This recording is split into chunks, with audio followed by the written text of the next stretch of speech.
Boy, we've come a long way. You know, in the old days, there were no lights, no heat, no creature comforts.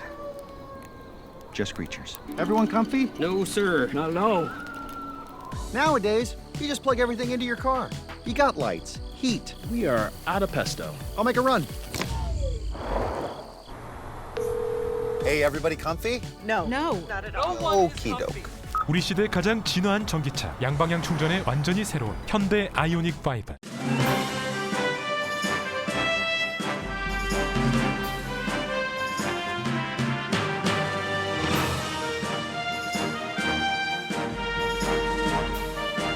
가을이 다가오는 9월, 라디오 서울과 함께 건강하고 활기찬 계절 맞이하세요. 강혜신의 오늘의 미국.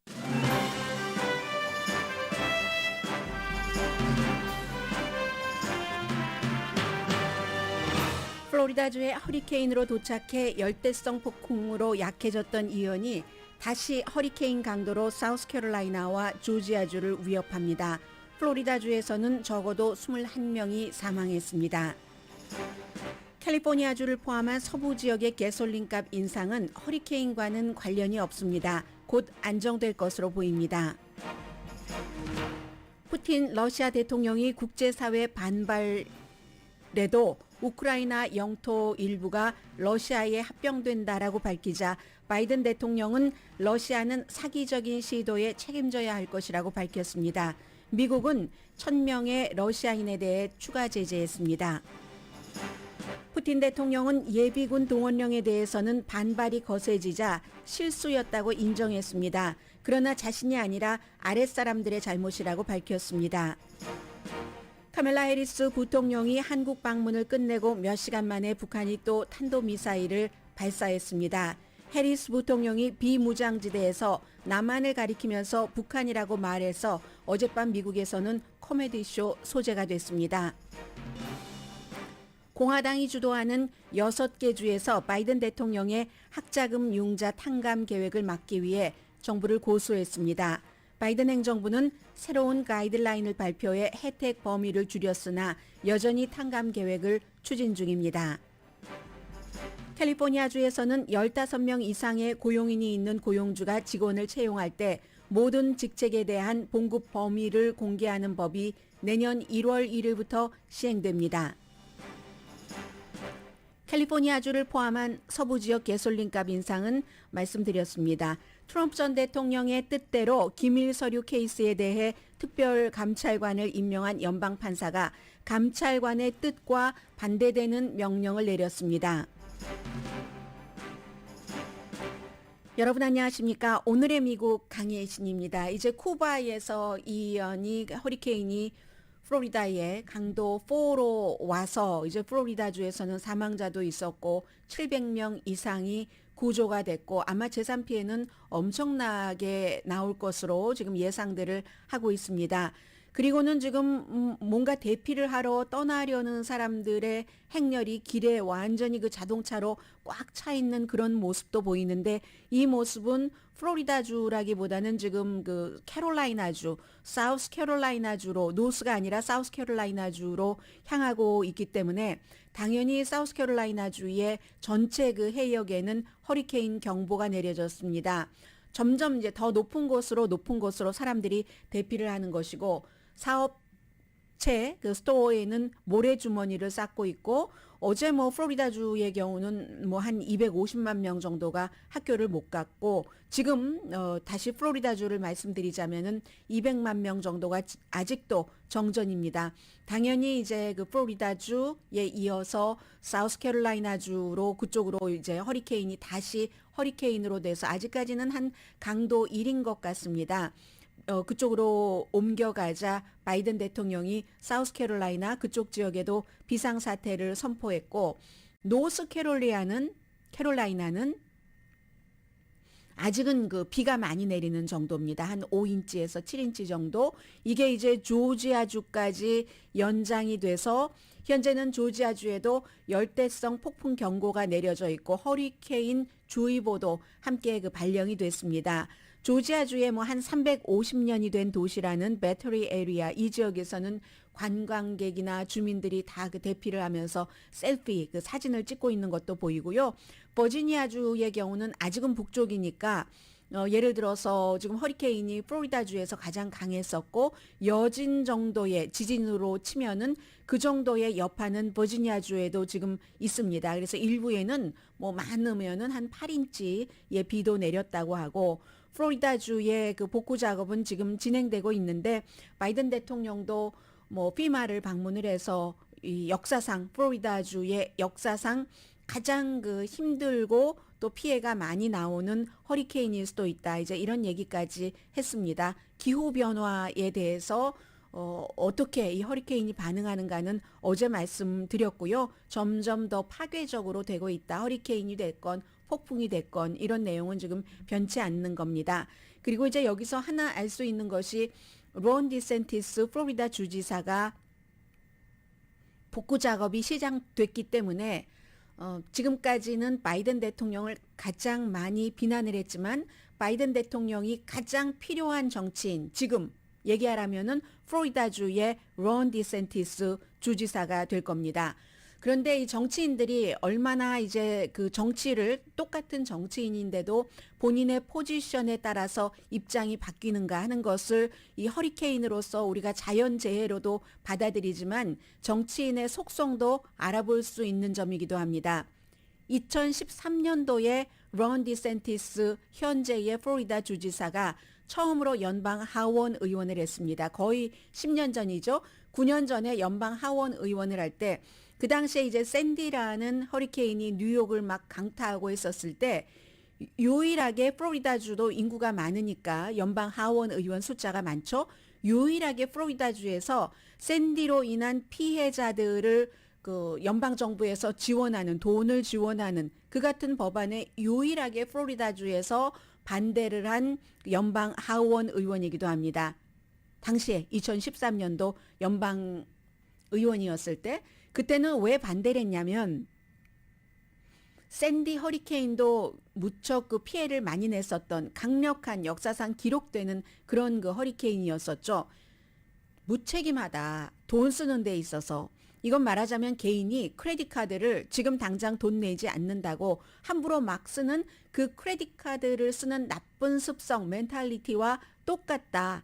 좀 피해자에게는 안 됐기는 했지만 지원금은 절대로 줘서는 안 된다고 유일하게 플로리다주에서 반대표를 던진 공화당 의원들 가운데서도요. 연방 하원 의원이었습니다. 그런데 이 사람이 이제 9년이 지나서 주지사가 됐습니다. 그리고 뭐 이제 뭐 40여일 남았나요? 재선을 치르게 됐는데 그러니까 어떻게 하면 연방 정부에서 이번 그 허리케인 이연의 그 피해 복구 작업을 위한 지원을 많이 받느냐 이걸 하기 위해서 굉장히 지금 뭐 언론 홍보를 많이 하고 있습니다. 터커 칼슨 쇼에 출연을 해서 이렇게 얘기를 하더군요. 지금 터커 칼슨 당신이 얘기한 것처럼 우리는 정말로 정치화된 시대에 산다. 미국에서. 그런데 플로리다주에 이 같은 피해가 발생했을 때 내가 굉장히 그 여러 가지 뭐 이민이라든가 이런 데 있어서 보수적인 그 낙태도 마찬가지고 그 기치를 들고 나왔다 해서 연방 정부는 민주당인데 진보적인 그 민주당인 대통령이 보수적인 주지사가 있는 주다 해서 어떠한 그 지원금을 주는 것을 꺼려하면은 안 된다. 아무리 정치화된 시대에 살더라도 이렇게 얘기를 했거든요. 그리고 이제 대통령에게 고맙다고도 얘기를 했고 생명을 지키려고 우리 지금 플로리다주 주민들은 싸우고 있다. 그리고 모든 것을 잃어버린 사람들도 많은데 그런 때는 정치라는 것은 다 옆에 두고 할 수 있는 것이라는 것이 돕는 거잖아요. 돕는 것 중에서도 뭐 최선의 것은 똑같이 마음이랑 똑같다면 모르는 사람으로부터는 도움, 경제적인 거잖아요. 연방 정부가 그렇게 도와야지 된다는 게 재선을 뭐 50일도 채 남지 않게 앞둔 플로리다 주지사의 연방 하원 의원으로서 그렇게 지원하면 안 돼 하고 반대표를 던질 때와는 완전히 100% 반대적인 그 방향입니다. 그만큼 뭐 같은 정치인이지만 그 포지션도 다르고 또 뭐 9년이라는 세월이 흘렀으니까 그럴 수도 있겠습니다만은 당시에는 이제 정치의 흐름을 보면은요. 그때 이제 그 샌디 그 허리케인 보도를 해드릴 때는 티파리에 속한 또 티파리가 찍어줬었던 공화당 정치인들이 다른 주에서 어떠한 그런 피해가 발생했을 때 연방정부가 돈을 지원해서는 안 된다는 게 굉장히 강한 흐름이었습니다. 그때 이제 이 그 디센티스 연방 하원 의원도 그 입장이었고 지금은 플로리다주의 허리케인 피해를 복구하려면 연방정부의 지원 없이는 불가능합니다. 그러니까 이렇게 입장이 달라지는 거고요. 뭐 바이든 대통령은 뭐 도울 수 있는 한 연방 정부로서 최대한 다 돕겠다고 얘기를 했습니다. 이게 이제 미국 전국적으로는 오늘 공통적인 탑 뉴스입니다. 케이블 뉴스는 뭐 거의 지금 사우스캐롤라이나 쪽으로 이동하고 있는 허리케인 이안에 대해서 보도를 하고 있습니다. 그리고 또 하나는 방금 전에 이제 방금은 아니고 뭐 한 몇십 분 지났습니다. 바이든 행정부에서 뭐 재무부는 재무부대로 이런 여러 가지 러시아의 개인과 기업과 심지어는 중앙은행 총재에게까지 제재를 경제 제재죠. 한다는 것을 발표를 했는데 이 발표는 블라디미르 푸틴 러시아 대통령이 며칠 동안 우크라이나 지역에서 선거를 치렀고 그 선거에 따라서 그 네 군데 지역이 돈바스에서 두 군데 또 다른 두 군데에서 그 지역이 우리 러시아에 병합된다 하는 것을 공식적으로 발표를 했습니다. 그 발표에 대한 미국의 반응이 경제 제재입니다. 경제 제재된 인물은 러시아의 중앙은행 총재도 있지만 UN 안전보장이사회에 러시아 멤버들이 많겠죠. 그 멤버들의 가족도 다 푸틴의 뭐 주변 사람들이고 부자입니다. 그 사람들에 대해서도 경제 제재를 했고 바이든 대통령은 그건 합법이 아니다. 우리는 우크라이나를 존중하고 우크라이나가 영토를 찾는 노력을 하는 것을 최대한 지원할 것이다. 그러므로 다른 나라도 미국과 같이 하기를 원한다라고 했고 우크라이나는 나토 가입을 서두르고 있습니다. 이런 발표를 했는데 그러면 왜 이제 부분적으로 블라디미르 푸틴이 그럴 수도 있어. 과거에 우크라이나가 러시아 땅이었었잖아. 구소련 때 이렇게 생각을 하시는 한국 분들도 한인 분들도 계십니다. 그런 분들께 왜 미국과 서방 세계에서 이 러시아의 이번 투표에 의한 우크라이나의 네 군데 지역의 병합을 불법이라고 하는가? 국제사회가 인정하지 않는가? 몇 가지 이유를 말씀드리겠습니다. 푸틴 대통령은 이제 우크라이나 땅의 15%가 러시아에 속한다. 물론 이제 10월 초에 러시아 의회에서 공식적으로 어떤 의식 같은 것은 있어야지 됩니다. 15%라고 얘기를 했는데 국제사회에서는 기본적으로 UN 헌장에 위배된다는 걸 지적을 합니다. UN 멤버는 UN 안전보장이사국 상임이사국이잖아요. 5개국 가운데 한 군데가 러시아인데 UN 헌장에는 UN 멤버가 무력으로 다른 나라의 영토를 침범해서 갔거나 다른 나라를 어떤 그 정치적으로 그 독립해 있는 그 나라를 빼앗지 못한다. 이런 그 헌장의 조항이 있습니다. 그게 이제 첫 번째고 UN 헌장. 두 번째는 이번에 투표를 할 때 총구로 사람들을 위협을 하면서 러시아 합병을 원한다. 러시아로에. 이걸 이제 그 강요를 했다는 거죠. 그리고 이제 대부분의 러시아를 지지하지 않는 주민들은 떠났죠. 그곳을 떠나서 뭐 집도 다 버리고 난민이 될 것을 각오하고 떠났기 때문에 투표를 한 사람, 남아있는 사람들도 있기는 있어요. 우크라이나 사람들이 굉장한 그 끈기와 그 민족성 같은 게 있어서 죽어도 나는 내 고향에서 죽을 거야 하면서 남아있었던 사람은 정말 누구 가족 가운데 누가 이렇게 뭐 취조실로 가서 뭐 고문을 당한다던가 투표장에도 이렇게 장총을 들고 러시아 군인들이 서 있었고 그러한 상태에서 투표통은 또 투명하고 다 보이더군요. 그 상태에서 총구를 겨누고 찍어라 하는데 어떻게 안 찍겠는가. 그것도 거의 주민들이 나갔기 때문에 뭐 한 원래 전쟁 전에 있었던 주민들의 숫자로 보면은 10분의 1 정도밖에 되지 않는다. 그리고 또 하나 최종적인 집계조차도 위조될 가능성이 있다. 위조됐을 가능성이 있다. 그러니까 부정투표라는 얘기예요. 바이든 대통령이 사기적인 투표라고 표현을 한 게 바로 그 얘기입니다. 이런 세 가지 이유에 의해서 이 러시아가 우크라이나를 병합했다는 것을 인정하지 않고 있습니다. 우크라이나에서 어제 민간인들 또 많이 사망을 했고요. 또 하나는 그러니까 우크라이나 전쟁에서 쓰기 위해서 지금 그 예비군 가운데서 예비군의 한 1% 정도에 해당하는 30만 명 군대에 복무한 전투 경험이 있는 예비군 가운데서 그 30만 명을 우크라이나에 보내기 위해서 징집하고 대우도 잘해주고 한다고 발표를 했죠. 며칠 전에 일주일 됐습니까? 안 됐습니까? 그런데 거기에 대해서 사람들이 돈이 중요하다고 생각하고 정말 목숨 바치면서 저기저기 가난한 곳에서 가는 사람도 있겠지만 대부분의 사람들은 그 전쟁터에 가고 싶지 않아 합니다. 더군다나 우크라이나에 가서 싸우고 있는 러시아 군인들이 러시아 쪽으로 전화를 걸어서 이거 지금 지는 전쟁이다. 명분 없는 전쟁을 왜 하는가. 이건 특수작전이 아니야.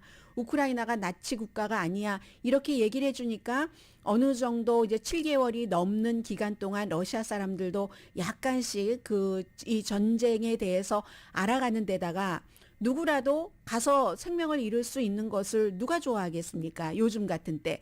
그래서 사람들이 이리 피신하고 저리 피신하다가 국경을 대고 있는 러시아와 핀란드에서는 더 이상 이제 러시아 관광객을 받지 않겠다 하고 시위는 아무리 체포를 해도 사람들이 이건 아니지 하면서 시위를 하니까 블라디미르 푸틴 러시아 대통령이 예비군 동원령에 실수가 있었다고 미스테이크라고 영어로 번역을 했을 때 미스테이크라고 인정을 했습니다. 많은 의문이 있었다 하면서 앞으로 그 실수는 시정을 하겠다고 했는데 그 실수라는 게 분명히 전투 경험이 있는 사람들 가운데서 징집을 한다 했는데 그렇지 않은 시골 지역에서는 시골을 정말 만만하게 봤는지 그런 그 투예요. 시골 사람들이 외딴 마을에서 우리 지금 겨울이 되기 전에 밭갈이 같은 거 해야 되잖아요. 농촌에서 땅이 굳으면은 아무것도 할 수 없는데 열심히 힘을 써서 일해야지 될 그때의 그 노동 인력이 그것도 군대 전투 경험이 없는 사람인데도 소집돼서 나갔다.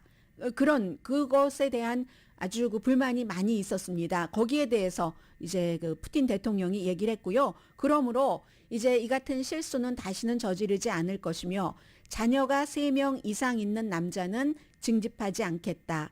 그리고 나이가 많은 남자도 이 동원령에 동원시키지 않겠다라고 얘기를 했습니다. 그런데 가장 중요한 것은 앞서 제가 이 푸틴 대통령이 본인의 실수를 인정을 했다고 말씀을 드렸는데 그 자체가 실수라는 거지 내가 실수했다고는 안 했습니다. 나의 정책을 아랫사람들이 잘못 집행했기 때문에 이러한 일들이 나왔고 나는 그들에게 빨리 고치라고 지시했다. 이게 독재자의 말입니다. 일종의 인종이면 인종, 사과는 하지 않았지만 블라디미르 푸틴이라는 독재자가 뭔가가 이 분위기 그런데 굉장히 잘 보는 거죠. 아, 이게 여기서 그 불만의 그 도수가 조금만 더 높아지면은 큰일 나겠구나. 나에게 나쁘겠구나 하면서 금방 알아차리면서 그 부분을 인정을 하는데 내 잘못이 아니다. 이건 이미 예상됐었던 일입니다. 왜냐하면 본인은 징집한다라고만 발표를 하고 구체적인 내용은 국방장관에게 30만 명 어떻게 하겠다 하라고 했으니까 잘못됐을 때 그 며칠 전에 여러분들께 말씀을 드렸었습니다. 잘못되면은 이건 책임을 다른 아랫사람에게 돌리기 위한 것으로 본다고 전문가들은 전부 그렇게 봤었는데 그 며칠 되지 않아서 푸틴의 이러한 그 본인 그 독재성과 여러 가지 또 권력을 갖기 위한 그 영민한 그 영악한 그 빠른 행보 같은 것을 동시에 볼 수 있는 이슈이고 지금부터는 이제 바이든 대통령이 여전히 우크라이나의 영토라고 얘기를 하고 지원을 한다고 했으니까 싸움은 길고 험하고 long and winding road가 될 것 같습니다.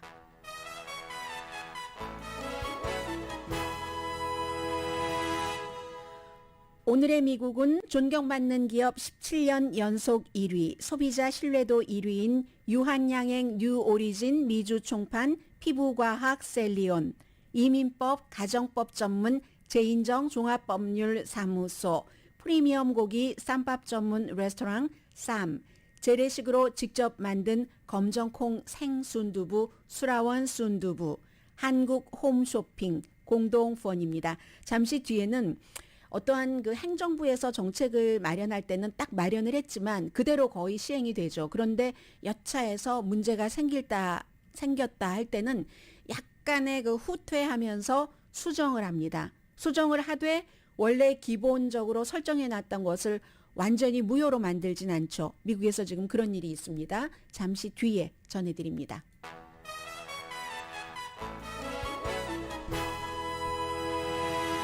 라디오 서울 방송 오늘의 미국 듣고 계십니다. 두 가지 돈에 대해서 말씀드리려고 하는데요. 학자금, 그 융자금을 탕감하는 여기에 이제 문제가 생겨서 그 연방 6개 주에 알칸소가 주도를 했고 보수적인 그 주지사들이 고소를 했습니다.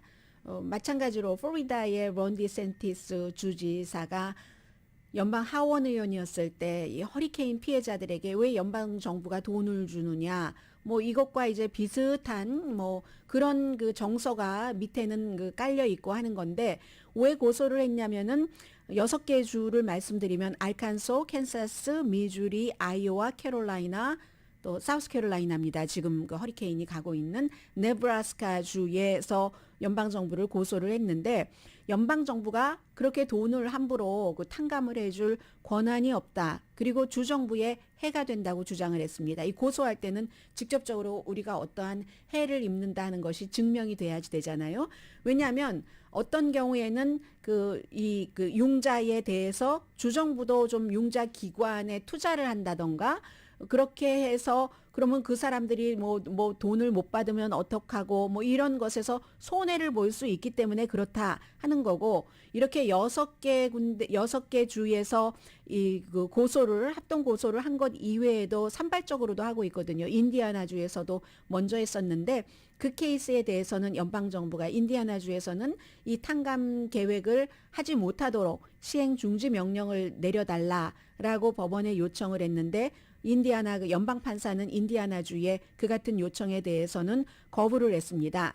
그러니까 이게 어제는 연방 정부에서 탕감 범위를 조금 줄였습니다. 그러니까 이렇게 해야지만 법적으로 소송이 들어오고 있기 때문에 소송을 피해가면서 그 학자금 탕감을 가장 좀 넓게 많이 받게 하려면 뭔가를 조금 바꿔야지 된다는 건데 바꿨기 때문에 77만 명 정도는 혜택을 못 보게 된답니다. 전체적으로 4천만 명 정도가 지금 혜택을 보게 돼 있잖아요. 4천만 명 가운데서 77만 명이면 뭐 그렇게 많다고는 볼 수 없고요. 어떻게 바꿨냐면 기본은 똑같습니다. $10,000 그리고 펠그랜트까지 혜택을 받고 있었던 그 융자 대출자는 $20,000 물론 소득 제한이 있습니다. 뭐 나중에 돈 벌 때 $125,000 아래를 벌어야지 되고 그런데 지금까지는 제가 뭐 여러분들 모든 분들이 다 이런 케이스는 스스로 케이스가 다르기 때문에 알아서 처리를 하시고 해서 자세히 말씀드리지는 않았었습니다. 제너럴한 것만 보도를 해드리니까는요. 근데 이 그 탕감 계획에 어떤 게 있었냐면 연방 정부가 보증은 하는데 민간 대출 기관으로부터 받은 학자금, 융자금 있죠. 이것도 그저 무슨 뭐 여러 가지가 있네요. Federal 뭐 Family Education 융자라는 것, Federal Perkins Loan이라는 것, 그리고 Health Education Assistance Loan Program이라는 것, 이런 곳에서 융자를 받으신 분들은 연방 정부가 이게 보증을 어차피 하기 때문에 자동적으로 그게 이제 그 혜택이 되게 이렇게 돼 있었는데 어제 이걸 고쳤습니다. 9월 29일 저는 오늘인가 내일인가 하고 봤더니 그게 어제였어요. 9월 29일까지 자동이 아니라 이쪽으로 옮긴다고 통합을 한다고 그 빌린 사람이 스스로 신청을 했었어야지 된답니다. 아마 그동안 웹사이트를 쭉 보시면서 그렇게 해야지 된다 하는 것을 따라서 하신 분이라면 괜찮은데 어제까지 연방정부가 보증은 하지만 뭐 한국말로 하자면 연방 가정교육 융자, 연방 퍼킨스 융자, 보건교육 융자 프로그램을 통해서 융자를 받으셨던 분들은 9월 29일 어제까지 이거를 이렇게 그 통합 연방정부 융자로 통합합니다. 이렇게 바꿔가겠습니다 하는 것을 스스로 신청을 했었어야지만 된답니다.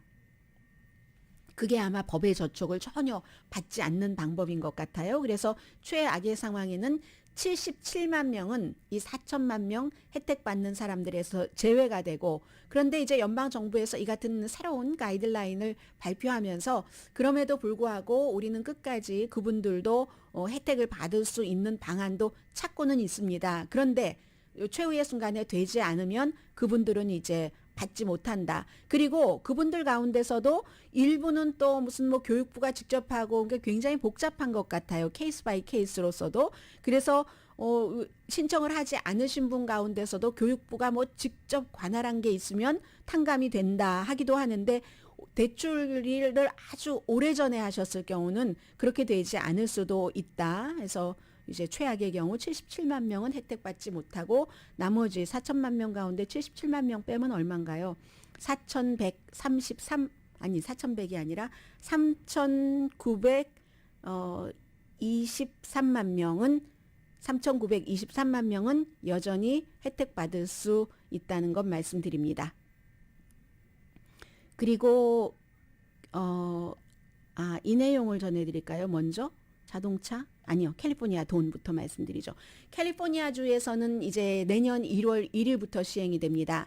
15명 이상의 고용인이 있는 업주가 직원을 새로 채용할 때는 모든 직책에 대해서 봉급이 대체적으로 얼만큼이다 하고 이제 그 기준 레인지를 이렇게 하고, 그리고 이제 또 원할 때는 그걸 아주 구체적으로도 밝혀야지 된답니다. 100명 이상 되는 곳이라고 하면 직원이, 그러면 인종별로 성별로 이 데이터를 쭉 만들어서 그 데이터에 대해서 이제 관계 당국이니까 노동부가 되겠죠. 이 노동국에 제출을 해야지 된답니다. 그럼 업주가 이것을 지키지 않으면 벌금을 낸답니다. 왜 이런 일들을 하는가 하면은 이제 주지사가 서명까지 전부 했습니다. 봉급의 투명성. 봉급의 투명성이라는 것은 경제적인 평등, 임금 평등을 얘기하잖아요. 성별, 인종, 이 인종이라고 하면은 당연히 유색인종이고, 유색인종 가운데서도 이 봉급 차별이나 봉급 불평등에 있어서 제일 해를 많이 보는 사람은 유색인종 여성입니다. 전가요, 그러면? 네. 그렇게 돼서 이런 것들, 이게 아주 오랜 동안 조직적으로 불평등이 있기 때문에 이걸 고쳐보겠다는 캘리포니아주의 법입니다. 그래서 이제 뭐 찬성하는 사람들은 뭐 아시안을 포함한 유색인종과 여성에게 아주 가장 좋다라고 얘기를 하고, 지금 연방노동부에 따르면요, 미국에서 똑같은 일을 하고 뭐 성과도 똑같고 한다고 할 때 대체적으로 남자가 $1를 받을 때 여자가 82센트를 받습니다. 그럼 18% 덜 받는 거잖아요. 유색인종은 그게 더해서 조금 더 덜 받게 된다 하는 거고, 2017년부터 2019년 사이에 센서스의 조사입니다. 흑인계 아프리칸 아메리칸은 미국 그 백인이 그 YC $1를 받을 때 이거는 뭐 남자 여자 차이보다 더하네요.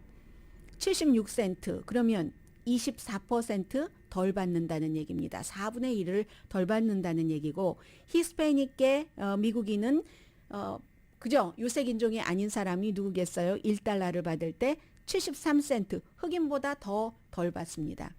이런 거는 이제 흑인들이 민권운동, 인권운동을 더 오래전부터 시작을 했고, 이 땅에 히스패닉계와 비교할 수 없을 정도로 더 오래 살아왔기 때문에 그렇겠죠.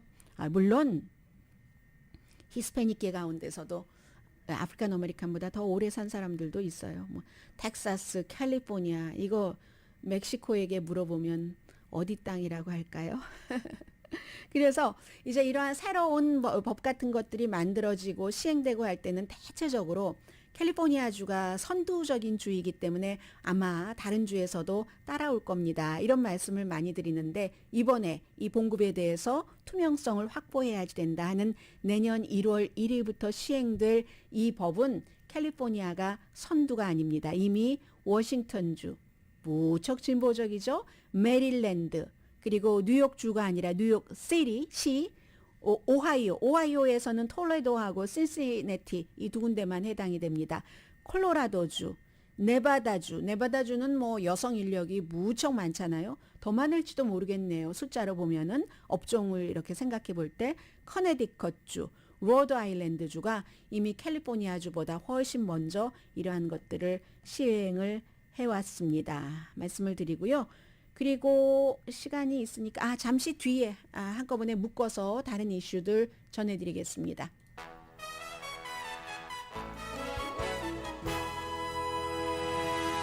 라디오 서울 방송 오늘의 미국 듣고 계십니다. 뭐 캘리포니아주나 아니면 무슨 뭐 워싱턴이나 이런 서부 지역에서 살고 계신 분들이 왜 다른 데는 다 가솔린 값이 싸다는데 캘리포니아주만 비싸, 우리만 비싸 하시면서 뭐 계속 이러나라고 생각하시는 분들이 많으실 것 같아서요. 그냥 짧게 전해드리겠는데 허리케인 때문은 아니고요. 지금 캘리포니아주, 워싱턴주, 오레곤주가 갤런당 캘리포니아주는 $6가 넘었고 워싱턴과 오레곤도 갤런당 레귤러가 $5가 넘거든요. 그러면 뉴욕 같은 경우는 지금 $3대던데요. 지난주가 $3 73센트에서 이번 주에는 $3 63센트가 됐고 저쪽 동북부인 버지니아주도 갤런당 $3 3센트 정도입니다. 그런데 캘리포니아는 뭐 거의 2배까지는 아니지만 지금 뭐 $6가 넘었고 오리건주가 $5 30센트, 워싱턴주가 뭐 $5 17센트 정도 되는데 동부와 서부잖아요. 이렇게 될 때는 항상 그렇죠.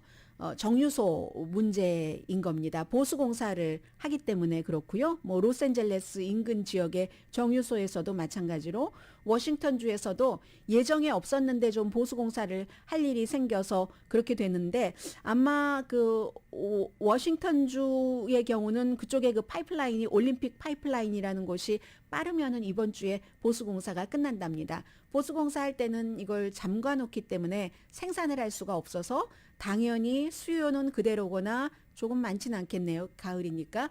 수요는 그대로인데 공급이 모자라서 이렇게 일시적으로 뭐 몇 주일 됐죠? 한 2주일 정도 됐나요? 값이 올라갔었는데 이제 곧 괜찮아질 수도 있다 하는 거고 물론 허리케인 때문에 멕시코만에서의 오일 생산도 중단된 거 사실입니다. 그렇지만 그 플로리다주는 뭐 오일 생산하는 아주 그 중요한 지역은 아니기 때문에 뭐 멕시코만이기는 하지만 중요한 지역은 아니고 전체적으로 구태여 따지자면 한 5% 정도 생산을 한답니다. 그래서 이 절대로 허리케인 때문에 그런 것은 아니고요. 이번에 그 이전에도 정유 문제. 물론 이제 이런 일이 있을 때 항상 거봐라 뭐 무슨 뭐 캘리포니아주 비난하고 특히 캘리포니아주는 가솔린 세금이 아주 비싸잖아요. 친환경 정책을 하기 때문에 케빈 맥카티, 캘리포니아주가 지역구인 공화당의 하원 원내대표도 또 게빈 뉴섬 주지사를 비난을 했습니다. 가솔린 값이 이렇게 올라가니까 이거 완전히 그 캘리포니아주는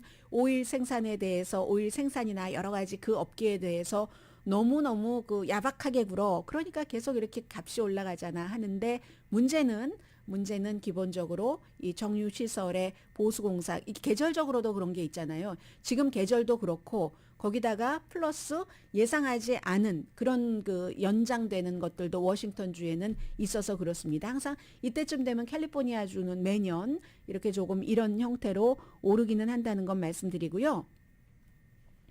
이것은 이제 그 정치인들 그리고 이 이슈가 얼마나 커졌나 하는 것을 말씀을 드리는 건데 워싱턴주의 연방 상원 의원이 한국 분들이 지금 그렇게 아주 신경 쓰고 있고 미국을 미워하고 있는 분노하고 있는 현대와 기아 전기 자동차에 대해서 뭐 살 때 소비자가 살 때 세금 공제 혜택 조지아주에서 $7,500였는데 그거 이제 이번에 그 인플레이션 삭감법에 따라서 혜택을 못 받게 됐다고 비난을 많이 하고 카밀라 해리스 부통령이 갔을 때도 그랬고 윤석열 대통령이 유엔에서 그 짧게 바이든 대통령을 만날 때도 그 얘기 했느냐 안 했느냐 말이 많았었잖아요.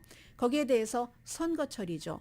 선거철이고 이분은 초선 의원입니다. 라파엘 워녹 의원이 바로 마틴 루터 킹 주니어 목사가 시무했었던 그곳에서 오랜 동안 담임 목사로 이제 섬겼던 그런 분이 처음으로 당선이 돼서 지금 이제 재선을 치르는 거예요. 거기에 뭐 유명한 허셜 워커라는 사람이 딱 그 붙어서 현재로서는 오늘 아침에 보니까 제가 보니까 민주당의 현 의원이 오래되진 않았지만 5% 정도 앞서가기는 하는데 그러니까 이 법안을 가지고 나온 겁니다.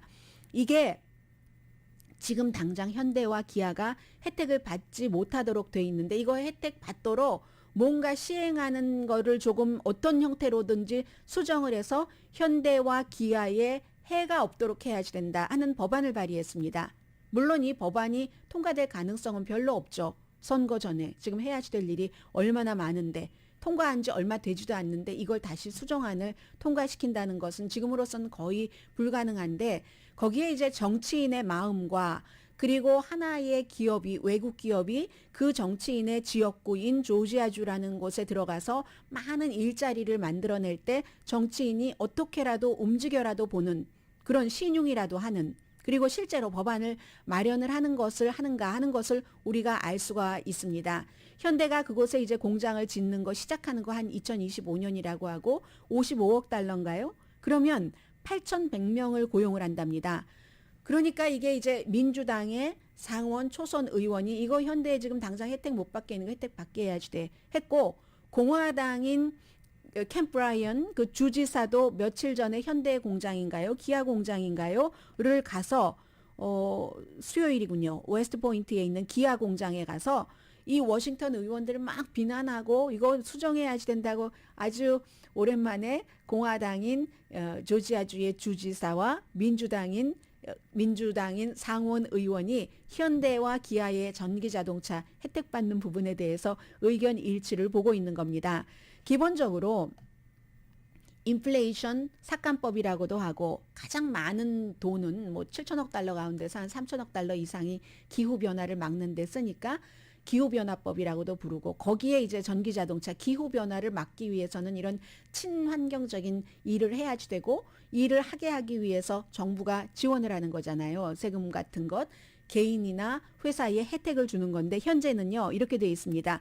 이 법이 통과되기 전에는 현대, 기아, 뭐 제네시스 같은 것이 세금 공제 혜택을 7,500달러를 받았는데 지금은 이게 미국이라든가 미국, 멕시코, 캐나다, 북미에서 조립을 해야지만 받는다. 그럼 현대 기아는 조립을 다른 곳에서 하니까 미국 밖에서 하니까 아직까지는 못 받는 거고 그리고 이제 배터리의 재료도 말하자면 한마디로 러시아와 중국산이 들어가면 안 된다 하는 겁니다. 그래서 픽업이나 SUV나 밴에는 8만 달러 미만의 이런 혜택을 주고 다른 차량은 5만 5천 달러 미만짜리에 그리고 뭐 수입도 15만 달러 이상 벌면 안 되고 이런 여러 가지 제한이 있습니다. 그런데요. 이것을 2026년까지 일단 이렇게 지금같이 할 수 있도록 현대와 기아도 세금 공제 혜택을 받을 수 있도록 이렇게 연장을 해야지 된다 하는 법안을 발의를 해놓은 겁니다. 아무튼 그래서 어떻게 될지는 모르지만 그런 점이 있다라는 것 말씀을 드리고요. 그리고 오늘은 말씀을 못 드리겠습니다만은 이 부분에 대해서 모두 이 현대와 기아 자동차의 전기 자동차를 몇 대 파느냐 이 부분을 말씀들을 하시지만 며칠 전에 그 파이낸셜 타임스 보니까 이건 단기간으로 그렇게 약간 피해를 볼 수 있지만 장기간으로는 이 그 인플레이션 삭감법이 현대와 기아에 굉장히 큰 도움을 준답니다. 나중에는 결국은 뭐 배터리 이런 것과 관련이 돼서 그래서 이 자동차 업계와 이쪽을 잘 아는 사람들은 왜 저렇게 불만을 하지라고 좀 이해하지 못하겠다는 그런 것들도 있는데 제가 오늘 다 자세히 전해드릴 수는 없으니까 기회가 되면은 전해드리겠고요. 그리고 이제 현대만 피해보는 게 아니라 그 멀세디스 벤츠도 마찬가지입니다. 멀세디스 벤츠는 이제 다 회사마다 뭐 여러 가지 그 상황들이 있잖아요. 올해 말까지는 이 인플레이션 법안에 따르더라도 그 세금 공제 혜택을 받을 수 있고 내년 1월 1일부터는 이제 멀세디스도 그곳에 이제 공장도 있고 하는데 결국은 못 받는다. 이런 얘기도 있습니다. 그리고 잠시 뒤에 뵙겠습니다.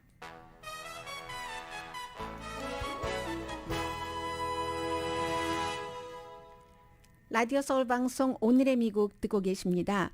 네. 이 내용 안 전해드렸죠. 지금 일요일에 북한이 단거리 미사일 발사했고 두 발은 또 수요일에 그 단거리 탄도미사일 발사했고 그리고는 이제 어제 해서 어제 두 발 해서 모두 5발을 발사를 했습니다. 가만히 보면은 카멜라 해리스 부통령이 떠나고 나서 조금 있다가 이제 그 발사를 한 게 됐고 비무장지대도 방문을 했고 그리고 바이든 대통령은 비무장지대를 부통령이었을 때 갔었습니다. 그런데 바이든 대통령이 5월 달에 한국과 일본을 방문했을 때는 그 전후로 해서 이제 그 북한이 그 미사일 발사를 했고 그때는 이제 대륙간 탄도 미사일 비슷한 뭐 그런 것에 그래서 이제 그 바이든 대통령은 비무장지대는 그 당시에 가지 않았었는데 어제 이제 북한이 이렇게 미사일을 발사했다 하는 것을 보도를 하면서 저녁이 되면은 이제 미국에서 그 뭐 시사 코미디 쇼를 많이 하잖아요. 그 중에서도 가장 유명한 데일리 쇼 지금 그 데일리 쇼의 호스트가 7년 동안 하다가 원래 그 남아프리카 공화국 사람인데 여기 와서 존 스튜어트 자리를 2015년도에 받았잖아요. 잘하다가 이제 또 다른 곳으로 가겠다고 그만둔다고 했는데 어제 그것도 빅뉴스였지만 코리안 아메리칸인 저로서는 거기에 이제 이제 그 라니 챙이라고 말레이시아계인데요. 이 그 시사 그 코미디 쇼니까 나와서 얘기를 하잖아요. 카멜라 해리스 부통령이 비무장지대에 가서 계속 강조한 게 그거잖아요. 미국과 한국의 이 동맹을 강화하고 북한의 도발적인 행위를 비난하고 하는 건데 한국과 미국의 그 동맹을 강조를 하면서 카멜라 해리스 부통령이 한국을 남한이 아니라 북한이라고 얘기를 했었거든요. 우선 잠시 들어보시고요. With the wrong Korea. So the United States shares a very important relationship, which is an alliance with the Republic of North Korea. 노스코리아라고 얘기를 하잖아요. 그랬더니 이제 코미디 쇼에서 It is 진행자 an alliance that is strong and enduring. 사람들이 웃죠. 와우, 노스와 사우스 구분 못해? North Korea is South Korea. So I guess all Asian countries look the same to you? 아시아는 다 똑같은 나라라고요? Vice President, what's next? You're gonna mix me up with Simu Liu, huh? 네, 나하고 시밀루를 그럼 다음에는 비유를 할 거예요 하면서 뭐 이 사람도 이제 그 이 쇼에 참여자니까 시밀루는 그 유명한 배우 있잖아요. 에이시안이면 다 똑같이 할 거야? 나야 좋지. 그러다가 뭐 농담이에요. 뭐 이렇게 얘기를 했는데 이게 뭐 여러 가지 뜻이 그 앞에 다 있기는 있었습니다만은 중요한 것은 카멜라 해리스가 한국에 가서 비무장지대에 가서 한국과 동맹을 굉장히 강화하고 이렇게 얘기하면서 노스코리아라고 이제 그 잘못 그 얘기를 한 거예요. 그게 이제 여러 가지가 있겠죠. 써 있는 거 보고 읽었거든요. 읽었는데도 틀린 겁니다. 그만큼 연설문을 준비하는 사람도 그렇고 카멜라 해리스라는 굉장히 똑똑하고 부통령까지 올라간 사람도 그것을 그 순간적으로 이렇게 처리할 수 없는 그런 정도의 여러 가지 이유가 있긴 있겠지만 제가 말씀드리고 싶은 것은요. 오늘의 미국은 존경받는 기업 17년 연속 1위, 소비자 신뢰도 1위인 유한양행 뉴오리진 미주 총판, 피부과학 셀리온, 이민법 가정법 전문 제인정 종합법률사무소, 프리미엄 고기 쌈밥 전문 레스토랑 쌈, 재래식으로 직접 만든 검정콩 생순두부 수라원 순두부, 한국 홈쇼핑 공동폰이었습니다. 10시에 좋은 아침, 좋은 하루 방송됩니다. 그런데 그 정도의 노스와 사우스를 그 중요한 테크니컬리 전쟁을 치르고 있는 나라의 그 비무장지대에 가서 연설을 할 때 그렇게 착각을 했어도 그냥 코미디의 소재일 뿐입니다. 시간이 20초 남아서요. 트럼프 전 대통령에 대해서 말씀을 드리겠습니다. 트럼프 전 대통령이 요청을 해서 감찰관이 임명이 됐고 감찰관이 트럼프 전 대통령에게 이러이러한 목록을 내놔라 했더니 그 감찰관을 임명을 한 연방 판사가 그럴 필요 없다 하고 다시 트럼프 전 대통령 손을 들어줬고요. 강희신이었습니다.